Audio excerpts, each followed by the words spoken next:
আমার কোনো যাওয়ার জায়গা নাই, আমি এতিম। কিরে তোর সাহস কত বড়, তুই আজকেও আমাকে লগে ইফতারি করতে আইছস? আমাকে হোস্টেলে সবাই টাকা দিয়ে ইফতারি করতেছে, তুই টাকা দেস নাই, তুই আমাকে লগে ইফতারিও করতে পারবি না। তোর আমাকে লগে ইফতার করা লাগবো না, তুই মসজিদে যা ফিরি ফিরি ইফতার করগা, এটাই তোর লিগা বেস্ট হইব। বন্ধু প্রতিদিন মসজিদে যাইতে শরম করে, সবাই কেমন জানি চায়া থাকে। বুঝলাম না তোরা জীবনের লোক এরকম করতেছস কে? সারাদিন রোজা রাখছে, এখন ইফতারি করতে আইছে, আমগুলো ইফতারি করলে সমস্যাটা কি? আজকে তখন লগে ইফতার করি। ওই বেটা, তুই কি আমগরে একদিন ইফতারি টাকা দেস? কালকে যদি তুই ইফতারি কিনে আনতে পারোস তাহলে আমগো লগে ইফতারি করতে পারবি, নইলে পারবি না। জানতিকা যাস না কে, যা ইফতারি মা খা। তোরা জীবনের লোকে যেই ব্যবহারটা করছো সেটা একদম ঠিক হয় নাই। ওই কোনটা ভালো কোনটা খারাপ তোর থেকে আমার শিখতে হইব। ইফতারি মা খা। অগলগে আজকে ইফতারি করতে দিল না। প্রতিদিন মসজিদে যায় ইফতারি করতেও ভালো লাগে না। আজকা বরং পানি দেয়, এইখানে রোজাটা ভাঙি।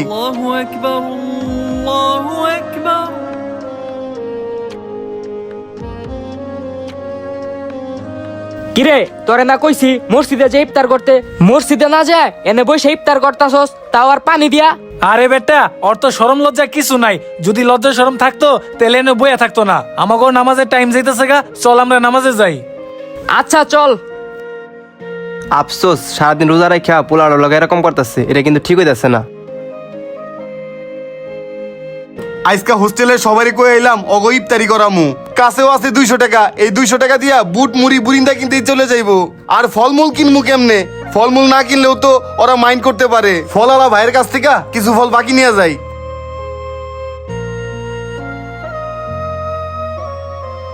ভাই আসসালামু আলাইকুম। ভাই আজকে আমাকে হোস্টেলের পোলা বাইন গো কইছি ইফতার করামু। আমার কাছে না 200 টাকা আছে, এই 200 টাকা দিয়া বুট মুড়ি বুরিন্দা কিনতেই চলে যাইবো। আবার কিছু ফল না নিয়ে গেলে ওরা আবার আমারে অপমান করব। আমারে কিছু ফল বাকি দেন, আমি 1 সপ্তাহ পরে আপনার টাকা দিয়ে দিমু। আরতের মহাজন অনেক টাকা পায়, বাকি দিতে পারবো না। টাকা নাই, ফল দিয়ে ইফতার করতে আইসো কে ভাই? ভুট মুড়ি দিয়ে ইফতার করো গা, যাও। আচ্ছা ভাই। ভাই এই নেন। ওই শোন, আজকে বাসায় যায়া ভালোভাবে ইফতারি আয়োজন করতে হইব, বুঝছস? শুন সুমন, কালকে যে জীবনে অপমান করলি ওই সকালে আমার কয়ে গেছে ওই নাকি আজকে ইফতারি নিয়ে আইবো। ও তুই ওই জীবনের আশায় আসোস? ওই তো নিজে ভালো মতো ইফতার করতে পারে না, ওই নাকি করাইবো আমার ঘরে ইফতার।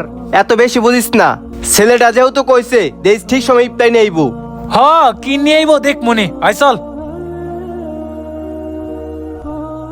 200 টাকার তো ইফতারি নিলাম, ফলমূল তো নিতে পারলাম না।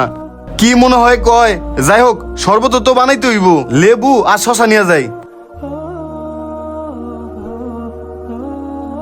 ভাই আমার না লেবু লাগতো আর শশা লাগতো। লেবু আলি কত? লেবুর হালি তো 200 টাকা হালি। কি কন, 200 টাকা আলি? এত দাম? অন্যান্য দেশে রোজার মাস আসলে সবকিছুর দাম কমে, আর আমাগো বাংলাদেশে সবকিছুর দাম বাড়ে। শয়তান রোজার মাসে পলায় না, শয়তান রোজার মাসে ব্যবসায়ীকেও গাড়া হিসাব বসে। আচ্ছা ঠিক আছে, আমার 1 পিস লেবু দেন আর 1 পিস শশা দেন। একটা লেবু একটা শশা এইভাবে তো আমরা বেচি না। কাকা আমার আজকের ইফতারের জন্য অল্পই দরকার, বিপদে পড়ছি, দেন।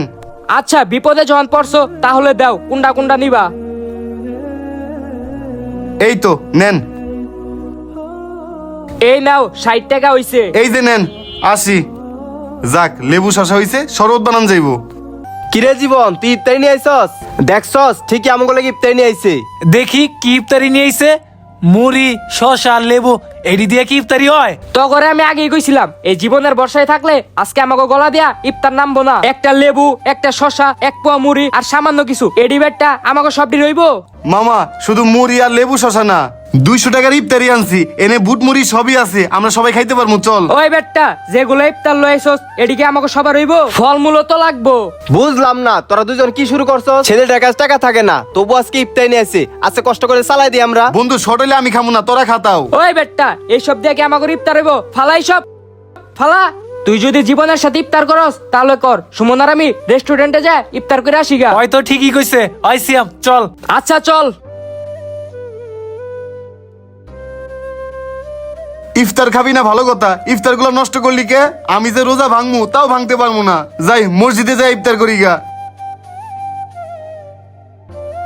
মামা জীবনে তো অনেক রেস্টুরেন্টে ইফতার করলি, আজকে আমার ফেভারিট রেস্টুরেন্ট সিস্টার কিচেনে ইফতার কর। এতদিন তো আমার পছন্দের রেস্টুরেন্টে খাইছি, আজকে তোর পছন্দের রেস্টুরেন্টে খাই, খাবারের টেস্টটা কেমন দেখি। আচ্ছা ভিতরে চল তাহলে।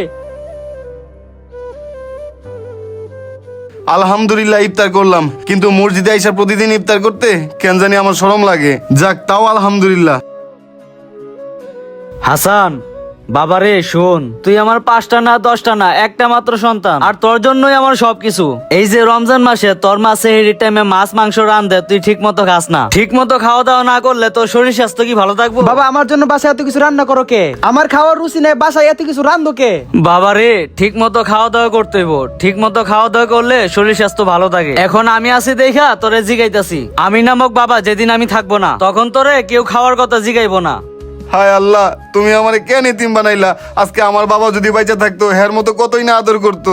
অনেকে পায় কিন্তু চায় না, আমি চাই কিন্তু পাই না।